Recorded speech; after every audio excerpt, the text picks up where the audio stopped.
alumni di IPDN ini nih berpeluang merintis pada instansi pemerintahan hingga posisi tertinggi loh, yaitu misalnya ada gubernur. Ya, kamu yang berminat di jabatan apa yang tertinggi gitu mungkin bisa ambil jurusan ini. Nah, IPDN ini nih teman-teman menawarkan 4 fakultas, yaitu Fakultas Ilmu Politik, Manajemen Pemerintahan, Hukum Tata Pemerintahan, dan Program Pasca Sarjana.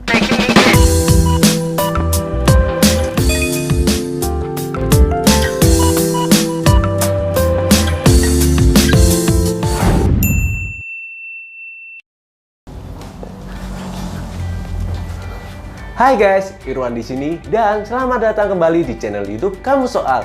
Sebelum kita lanjut menonton video ini, jangan lupa ya untuk teman-teman klik tombol subscribe dan juga klik tombol loncengnya supaya tidak ketinggalan info-info terbaru dari Kamu Soal. Nah teman-teman, aku mau sedikit cerita nih. Aku pernah dihadapkan di titik tersulit di mana aku harus memilih ketika aku lulus sekolah.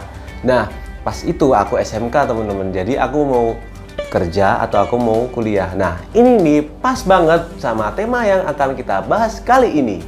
Nah, untuk kamu nih yang lulusan SMK pasti akan dihadapkan oleh dua pilihan, yaitu bekerja dengan skill yang udah kamu dapetin saat sekolah atau melanjutkan kuliah untuk memperdalam ilmu yang kamu pelajari sebelumnya. Nah, dua-duanya tentu bagus nih teman-teman, tapi beda lagi untuk yang lulusan anak SMA.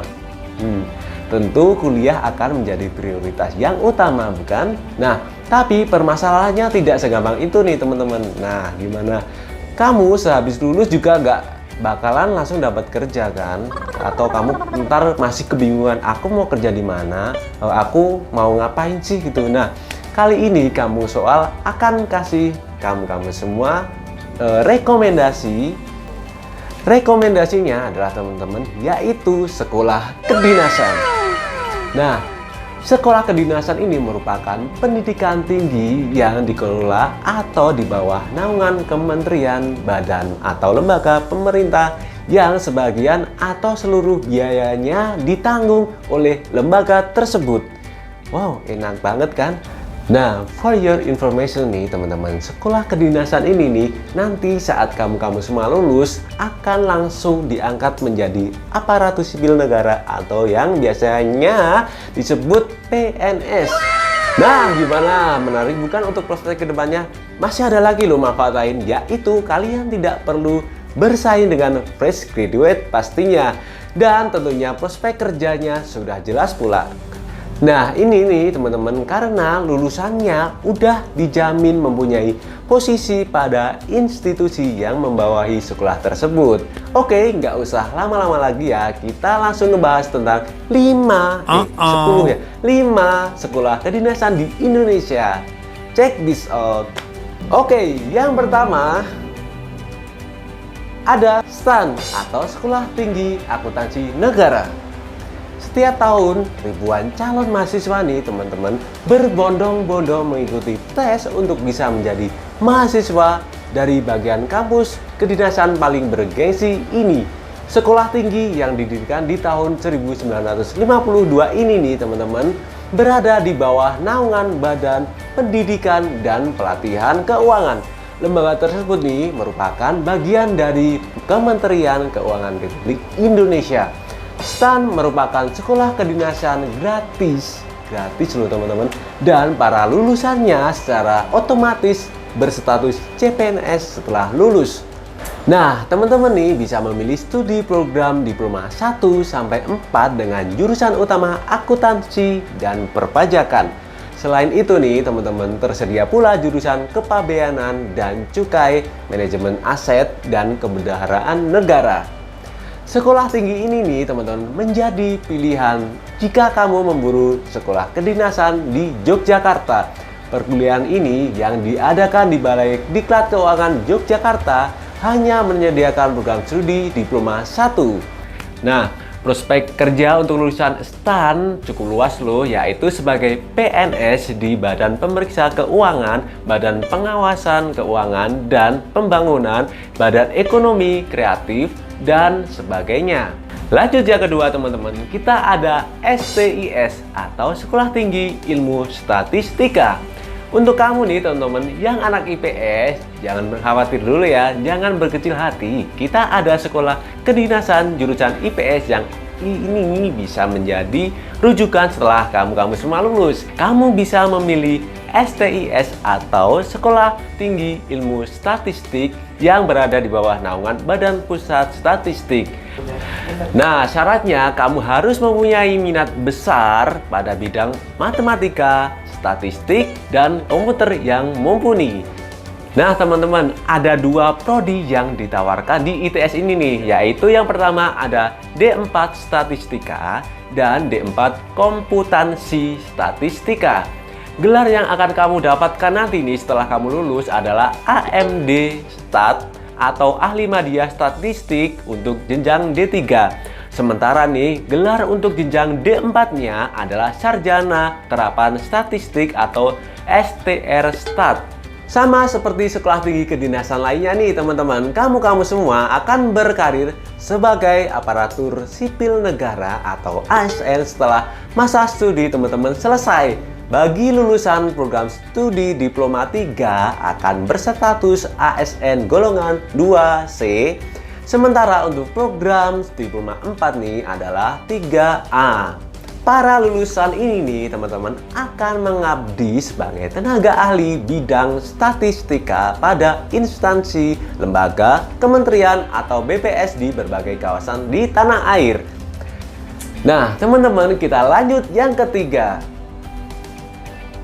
Yang ketiga ada IPDN. IPDN adalah Institut Pemerintahan Dalam Negeri dan tujuannya adalah sebagai kaderisasi SDM dalam pemerintahan mulai dari tingkat daerah sampai pusat.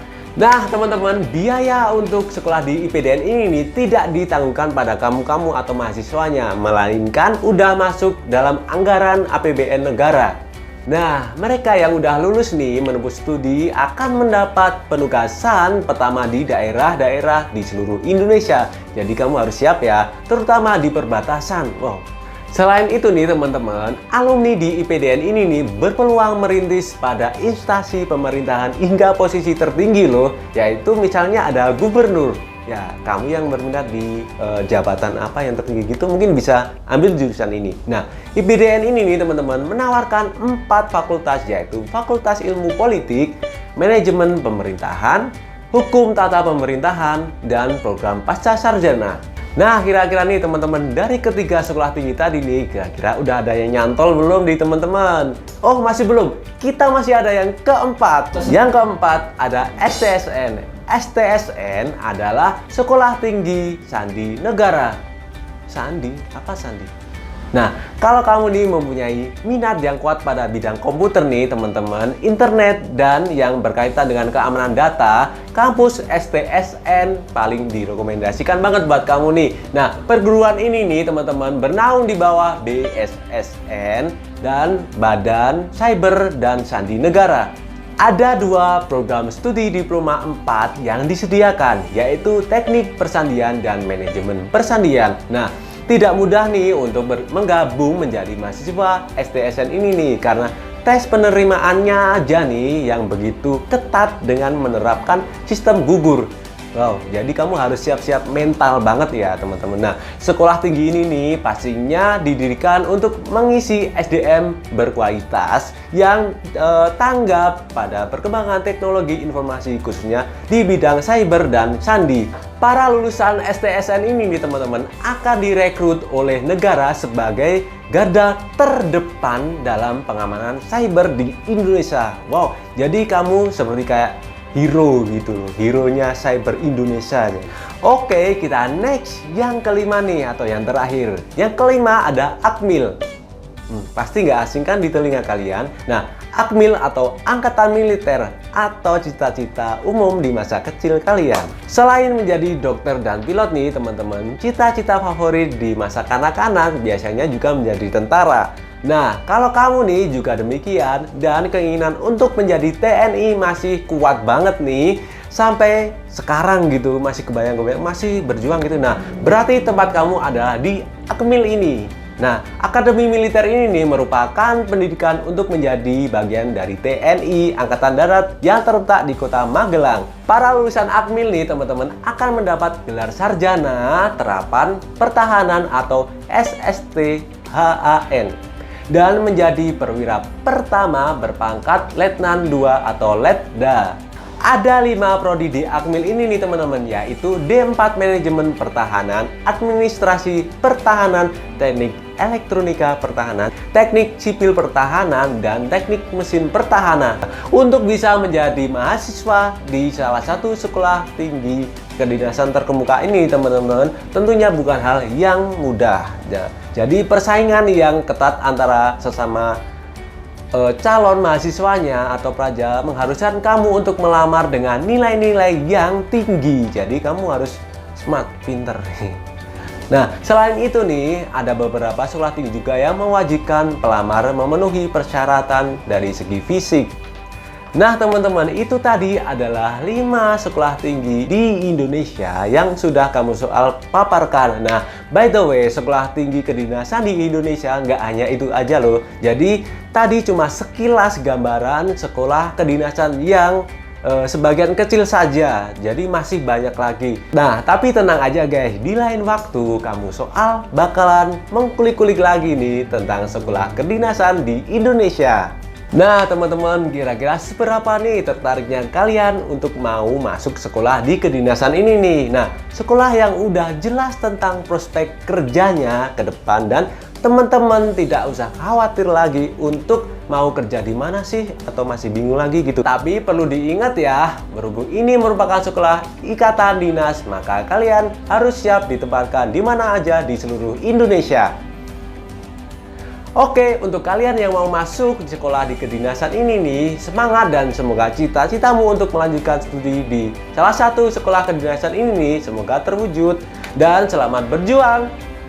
Oke teman-teman, itu tadi sedikit informasi dari Kamu Soal, semoga bermanfaat untuk kalian semua. Jangan lupa ya untuk klik tombol like, komen, subscribe, dan bunyikan loncengnya, serta share ke seluruh sosial media yang kalian punya supaya kita lebih bersemangat lagi untuk bikin konten-konten yang bermanfaat untuk kalian semua. Terus nih, habis ini pengennya kalian tuh Kamu Soal bikin konten tentang apa sih? Komen di bawah ya, kami tunggu. Dan jangan lupa ya follow kami di Instagram, TikTok, dan Twitter di @kamusoal. See you semua!